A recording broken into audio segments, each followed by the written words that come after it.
કોંગ્રેસ નેતા મહેશ રાજપૂતનું અગ્નિકાંડની તપાસને લઈને નિવેદન અને મહેશ રાજપૂતે એસઆઈટીની તપાસ પર સવાલ ઉઠાવ્યા છે.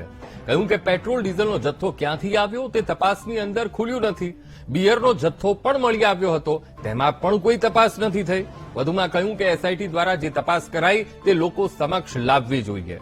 એસઆઈટી દ્વારા મુદ્દાઓ દબાવવામાં આવી રહ્યા છે તેવા આક્ષેપો પણ તેમણે કર્યા. એસઆઈટીમાં નોન કરપ્ટેડ અધિકારીઓનો સમાવેશ કરવામાં આવે તેમ મહેશ રાજપૂતે કહ્યું.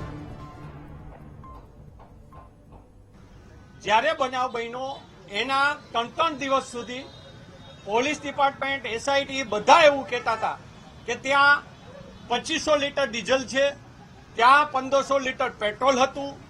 આખું પેટ્રોલ ડીઝલને કેમ ડાયવર્ટ કરવું અને એમાંથી કોને બચાવવા એનો એસઆઈટી કરી રહ્યું છે. બીજી વાત આવે કે આપણે ત્યાં જે બિયરનો જથ્થો પકડાણો, આપણા મીડિયા દ્વારા પણ એને તમે બધાએ મિત્રોએ દેખાડેલો છે કે અહીંયા બિયરનો જથ્થો હતો.